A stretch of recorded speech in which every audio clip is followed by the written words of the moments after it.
Dewa medis terkuat. Bab 215 mencari masalah. Xiao Chen merasa sangat tidak berdaya dan meminta maaf kepada Qin Yui. Maaf, anak-anak zaman sekarang nakal sekali. Qin Yui mengerutkan bibirnya dan tersenyum. Tidak ada. Ngomong-ngomong, Xiao Chen, bagaimana kamu bisa menjadi begitu kuat? Beberapa kesempatan. Xiao Chen hanya mengucapkan 4 kata dengan ringan. Qin Yui tahu bahwa dia tidak ingin membuang-buang waktu, jadi dia tidak bertanya terlalu banyak. Wanita cerdas tahu kapan harus berhenti. Ngomong-ngomong, haruskah kita mencari taman hiburan itu lagi? Xiao Zi menggelengkan kepalanya. Aku tidak mau pergi. Aku sudah bertemu dengan sekelompok orang idiot. Aku tidak tertarik lagi. Qin Yui mengerutkan bibirnya dan tersenyum.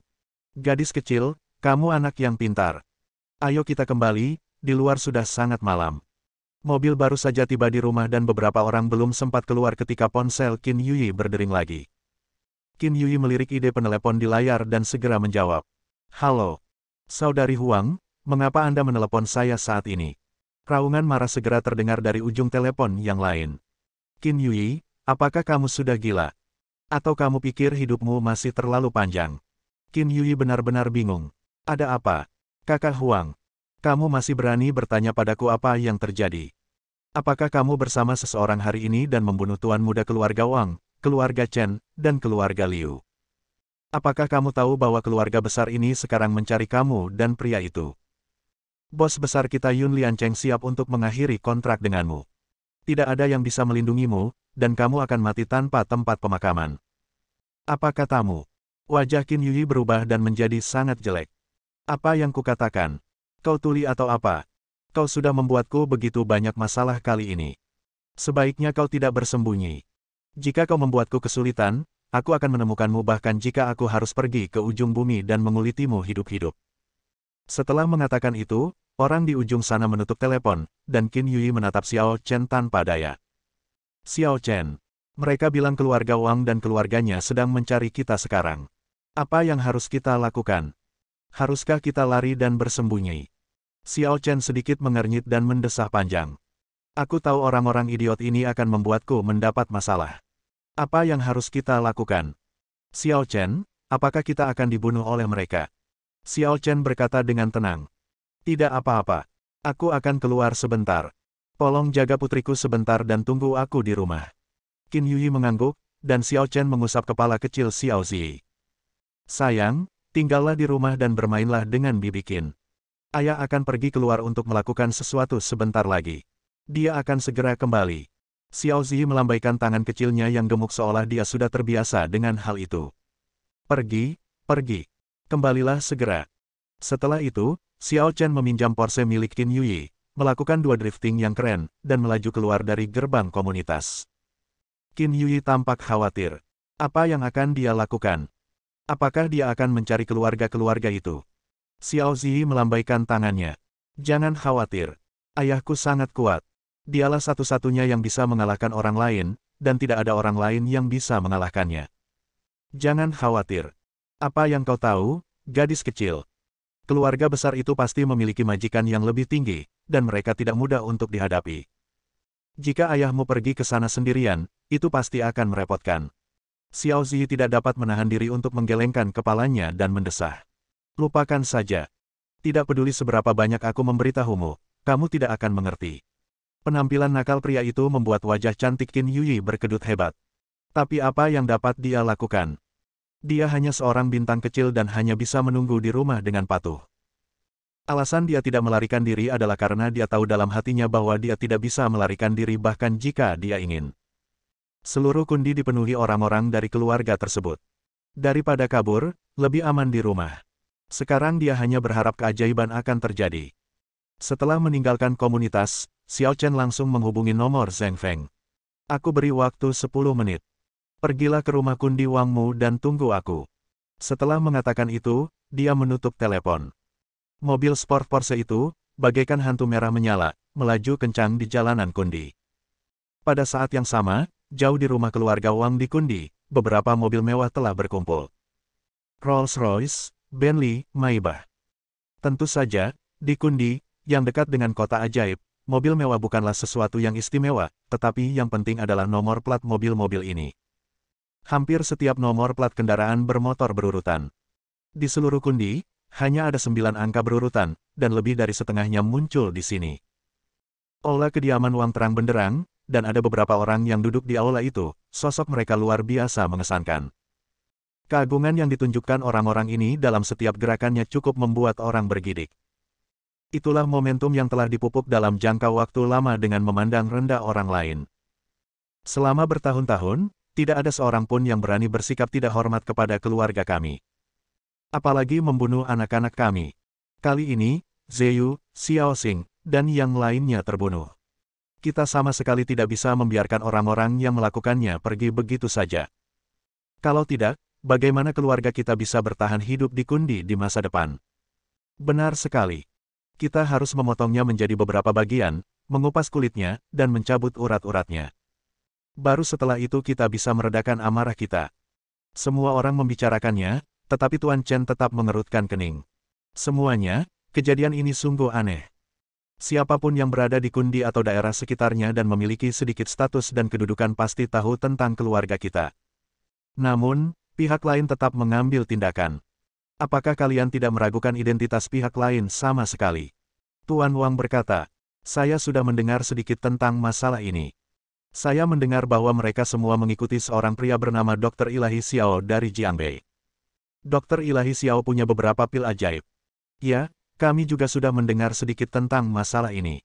Dalam 2 hari terakhir, banyak orang kaya datang ke Kundi kami. Orang yang membunuh Zeyu dan yang lainnya pasti bukan orang biasa. Dia pasti orang kuat dari daerah lain. Namun, meskipun begitu, kita tidak bisa membiarkannya begitu saja. Saya setuju dengan apa yang dikatakan Tetua Wang. Tidak peduli dari mana mereka berasal, setidaknya ini adalah Kundi, wilayah kekuasaan kami. Jika keturunan langsung keluarga kami terbunuh di wilayah kekuasaan kami dan kami tetap bersikap acuh tak acuh, maka saya pikir keluarga kami akan ditertawakan di masa mendatang. Bagus. Begitu dia selesai bicara, tiba-tiba, suara ledakan keras terdengar dari pintu gerbang. Semua orang tidak dapat menahan diri untuk tidak terkejut. Seseorang datang. Bab 216. Apakah wajahku cukup? Para orang kaya dari keluarga Wang segera berdiri dengan wajah tegas dan melihat keluar melalui pintu ruang tamu. Saya melihat Porsche 911 berwarna merah cerah melaju dengan rapi dan berhenti di depan gerbang villa di Wangjia Manor Avenue. Beberapa pelayan dari keluarga bangsawan dengan cepat bergegas maju dan mengepung mobil itu. Kemudian, pintu mobil terbuka, dan sosok muda dan tampan perlahan berjalan turun. Ketika mereka melihatnya, orang-orang dari beberapa keluarga besar saling memandang, dan mata mereka tidak bisa menahan rasa sedikit dingin. Kaulah yang membunuh beberapa keturunan langsung keluarga kami. Tuan Tua Chen, dengan kedua tangannya di belakang punggungnya, tak dapat menahan diri untuk bertanya terlebih dahulu. Xiao Chen memasukkan satu tangan ke sakunya dan menjawab dengan tenang sambil berjalan. Bagus. Huff. Berani sekali kau. Kami mencarimu, tapi kau tidak bersembunyi dan datang ke sini untuk mati. Xiao Chen berjalan memasuki villa. Para pelayan keluarga Wang hendak menghentikannya, tapi Tuan Wang berkata, biarkan dia masuk. Para pelayan keluarga Wang segera memberi jalan, dan Xiao Chen langsung berjalan ke ruang tamu, duduk di sofa, dan menghadap para kepala keluarga. Apakah kau di sini untuk memohon belas kasihan? Jika kau memang memohon belas kasihan, maka kau tidak perlu membuang-buang energimu. Kau telah menyentuh keturunan langsung dari beberapa keluarga kami, dan kau hanya akan berakhir mati. Xiao Chen berbicara lagi. Kau terlalu banyak berpikir. Aku datang ke sini hanya untuk memberitahumu. Jangan ganggu aku lagi. Ada senyum dingin di wajah semua orang. Wah, apa kau tidak terlalu sombong? Kau pikir kau siapa? Kau sudah membunuh orang-orang kami dan kau masih berani meminta kami untuk tidak mengganggumu. Kau pikir kau siapa? Saya bukan siapa-siapa, saya hanya orang biasa. Kalau harus menyebutkan identitas, bisa juga disebut sebagai dokter. Betapa konyolnya. Beraninya seorang dokter berbicara begitu sombong di depan kita. Tuan Wang, jangan buang-buang waktumu padanya. Orang ini tidak hanya membunuh orang-orang kita, tetapi juga dengan berani menerobos masuk ke rumah keluarga Wangmu. Ini sudah merupakan kejahatan besar. Ya, Tuan Wang, berikan perintah untuk membunuhnya. Tuan Tua Wang menyipitkan matanya sedikit, matanya dipenuhi dengan niat membunuh. Jelaslah bahwa dia tidak akan terus membuang-buang waktu dengan Xiao Chen. Namun, Tepat ketika dia hendak membuka mulut dan meminta anak buahnya untuk membunuh Xiao Chen, tiba-tiba, seorang pelayan berlari masuk dari luar pintu dan membisikkan dua kata di telinganya. Begitu dua kalimat ini keluar, ekspresi Tuan Wang langsung berubah. Apa katamu? Tuan, itu benar. Mereka ada di luar. Kalau begitu, silakan undang mereka masuk. Ya. Para pelayan berlari keluar dengan cepat, sementara para lelaki tua dari keluarga lain tidak dapat menahan diri untuk tidak sedikit mengernyit. Tuan Wang, apa yang terjadi? Tidak ada apa-apa. Tuan Tua Wang menatap Xiao Chen dengan tatapan aneh di matanya, lalu dia berbicara lagi. Siapa kamu? Xiao Chen berkata dengan tenang. Sudah kubilang, paling-paling aku ini dokter. Begitu kata-kata itu terucap, beberapa sosok berjalan cepat masuk dari luar pintu. Orang lain memperhatikan orang yang datang, dan ekspresi mereka pun berubah sedikit. Zheng Feng, mengapa kamu ada di sini? Zheng Feng membungkuk pada semuanya. Hari ini sungguh kebetulan. Aku tidak menyangka kalian semua, tuan-tuan tua, ada di sini. Zheng Feng, tidak perlu bersikap sopan. Katakan saja langsung, apa yang terjadi? Mengapa kamu datang ke sini tiba-tiba, dan dengan begitu banyak orang? Hehe. Di tengah tatapan bingung orang banyak, Zheng Feng perlahan berjalan di belakang Xiao Chen dan berkata sambil tersenyum. Aku di sini untuk tuanku, Tuan Xiao. Tuan Xiao. Dokter. Apakah dia dokter Dewa Xiao dari Jiangbei? Dokter Dewa yang menjual ramuan. Tuan Tua Liu tampaknya teringat sesuatu dan langsung tidak dapat menahan diri untuk berseru.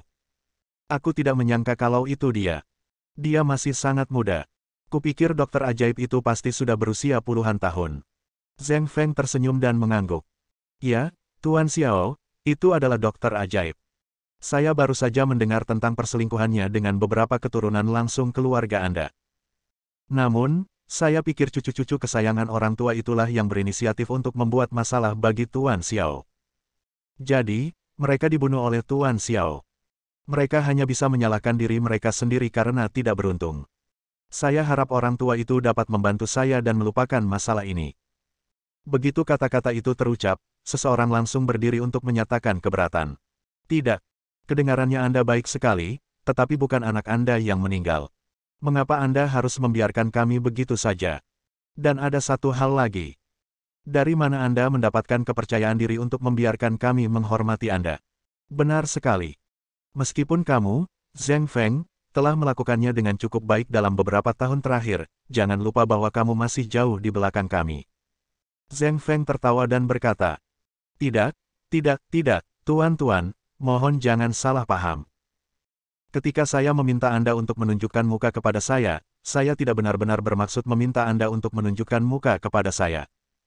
Saya hanya berharap Anda dapat menilai situasi dengan saksama dan memberi diri Anda kesempatan. Zheng Feng, jangan sarkastis. Katakan saja apa yang ingin kau katakan secara langsung. Jangan bertele-tele di sini. Zheng Feng menatap Xiao Chen yang tetap diam, dan berbicara lagi. Kalau begitu, aku akan menjelaskannya kepadamu dengan sederhana dan jelas. Atau, lupakan saja masalah hari ini. Jangan ada di antara kalian yang terus-terusan membuat masalah bagi Tuan Xiao. Jika kalian terus menggangguku, Tuan Xiao tidak akan punya banyak kesabaran lagi. Dia mungkin akan membuat kalian semua menghilang dari seluruh kundi. Begitu kata-kata itu diucapkan, langsung terdengar ledakan tawa di tempat. Hahaha, Zheng Feng, kamu gila atau apa? Beraninya kamu berbicara seperti itu kepada kami. Kamu pikir kamu siapa? Saya pikir Zheng Feng sudah gila. Dia gila karena mengakui orang ini sebagai tuannya. Semuanya, jangan buang-buang kata untuknya. Bukankah Zheng Feng ingin menjadi yang pertama maju?